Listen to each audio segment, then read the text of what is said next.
Okay, this is my new video reassessment for my numerical calculation, and I'm looking at an oscillating spring again. My mass is 0.5 kilograms. My spring constant is 2 newtons per meter. Change in time, my delta t is going to be 0.1 seconds. I'll go ahead and show you my formulas first that I used. And this is my update position formula, and I have y2 equals y1 plus velocity 1 uh, delta t, and then my update velocity formula is velocity 2 equals velocity 1 plus acceleration 1 delta t, and my update acceleration formula is acceleration 2 equals negative spring constant y1 divided by m. So I'm going to go back to the spreadsheet. So for my initial time, I put 0 because we're starting off from 0. And then for my what I'm counting by is 0.1.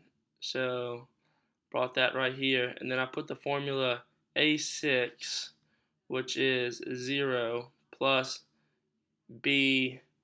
B3 is going to stay the same, so B3 is the 0.1, and then when I brought this formula down, it added 0.1 to each one of these numbers or series, and then for Y, I put my my position starting at negative 0.1, and then I put the formula B6 plus C6 times B3. So B3 is my delta T, C6 is, let's see, my initial velocity, and B6 is my initial position, starting position. So I brought that down, and you can see how it starts off negative, then it starts to get positive, and then goes back to negative. So that shows oscillation. And then my velocity, I started off at 0 velocity, and then for this formula I use C6, which is 0, my initial velocity, and then I added D6, which is my initial acceleration. Then I multiply that by B3, which is my delta T, and that gave me 0.04. And I also brought this down so you can kind of see that my velocity also changes from a positive to a negative number. And then for my acceleration, I put in the formula negative B2, which is my spring constant, and then I multiply that by B6, which is my initial position, and then I divided that by B1, which is my mass. And that gave me 0.4.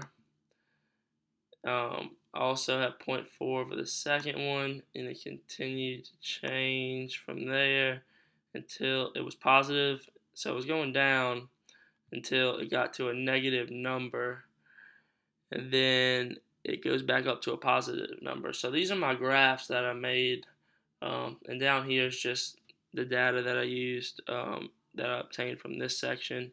I just typed it next to one another to make these graphs easier. At least that's the only way I know how to do it. And so my position started out negative, and it increased at about 0.75 seconds. It crossed and became positive, and then it topped off at almost 0.15, and then it started to come back down, and it looks about like right here it's going to start either probably leveling it out and coming back up. So that shows oscillation. And then my velocity also starts at 0, and I have positive velocity, then it starts to become negative, then it becomes a negative number, and then you can see how it turns here and then goes back up. So that's showing oscillation. And my acceleration versus time is doing the same thing, which makes sense when you compare it to the position versus time, for me, because it's pretty much the same graph, just flipped.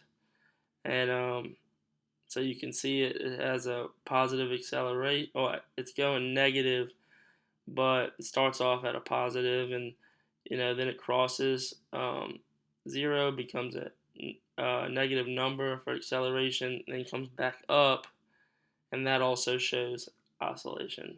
So this is my spring I'm sorry, my oscillation